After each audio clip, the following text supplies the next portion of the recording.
ထိုင်းနိုင်ငံမှာရောက်နေသောရွှေမြန်မာတို့ရေသွားရေးလာရေးခက်ခက်ခဲခဲနဲ့တောတောင်တွေကြားကနေပြီးပါလာသမျှအထုပ်တွေနဲ့မရှိမဲ့ပတ်စံတွေစုပြီးတော့မျက်လုံးဝယ်ခဲ့တဲ့ဖက်နှက်တွေကြောပိုးအိတ်တွေကိုမထမ်းနိုင်လို့လမ်းမှာတွေလှုပ်ပစ်ခဲ့ရ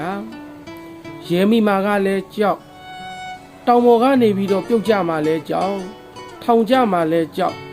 ဘတ်တီတဲကနေပြီးမိုးရွာမရှောင်နေဘူးမရှောင်မိသားစုဝမ်းရေးအတွက်ပြည်ပကိုထွက်ပြီးအလုတ်လုံနေတဲ့ရွှေမြန်မာတို့ရေကိုလူမျိုးရှင်းရှင်းလဲဖေးမကူညီစောက်ရှောက်ကြပါအလုတ်တွေကိုလည်းစူးစမ်းစွာလောက်ကင်ပြီးငွေတွေစုကြပါအသုံးအဆွဲလဲစီကံရှိကြပါဖရာတရားတန်ခါ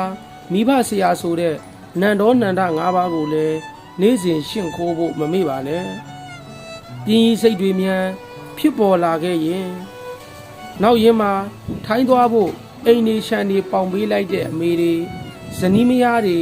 သမီးသားတွေနဲ့အတိုးများစွာယူခဲ့ရတဲ့ဘဝတွေကိုပြန်မြင်အောင်ကြပါသားသမီးတွေရဲ့မျက်နှာမိဘတွေရဲ့မျက်နှာဇနီးမယားရဲ့မျက်နှာကိုပြန်မြင်အောင်ပြီးငါကြောင့်နဲ့ငါမိဘတွေငါသားသမီးတွေငါဇနီးမယားတွေ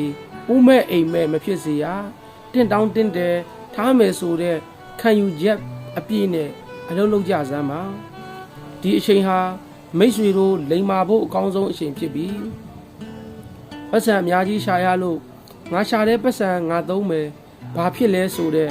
မာနတွေကိုလည်းဖြေဖြောက်ဖို့မမေ့ပါနဲ့